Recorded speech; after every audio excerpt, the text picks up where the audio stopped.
70 বছর বয়সী মনসুর রহমান খিদ্র মালঞ্চি কেন্দ্রীয় জামে মসজিদে ইমামতি করেছেন 41 বছর। 1982 সালে মসজিদটিতে ইমাম হিসেবে যোগদান করেন তিনি। 31 মে 2024 সালে মসজিদটির ইমামতির অবসান হয় তার।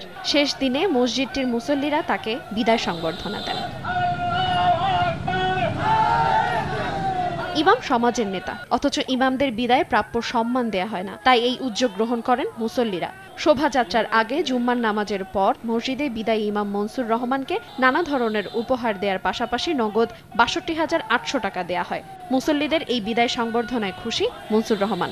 আলহামদুলিল্লাহ, এই গ্রামের লোক তথা এলাকার লোক যে সম্মান আমাকে দিছে, আমি এতে সন্তুষ্ট। আল্লাহ ইনাদের মাফ করুক, আমাকে মাফ করুক এবং সবাইকে দিনদার পরেশগার হওয়া মুত্তাকিন হওয়ার তৌফিক নসিব করে দিন। স্থানীয়রা জানান ৩ প্রজন্মের ইমামতি করেছেন মনসুর রহমান, তাই তারা এই বিদায়ী ইমামকে যথাসাধ্য সম্মান প্রদান করার চেষ্টা করেছেন।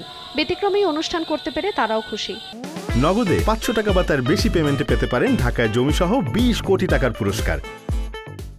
দীর্ঘ ৪১টি বছর তিনি আমার মাহাল্লার মসজিদ ইমামতি করেছে, ওই জন্য আমাদের সবার কাছে খুব প্রিয় এবং ভালো লাগছে। তাই এলাকাবাসী উদ্যোগ নিছি যে তার একটা বিদায় অনুষ্ঠান আমরা করব, সেই উপলক্ষে আজকের আয়োজন। এমন একটা ইমাম আমি দেখেছি ছোটবেলা থেকে, সে খুব ভালো লোক।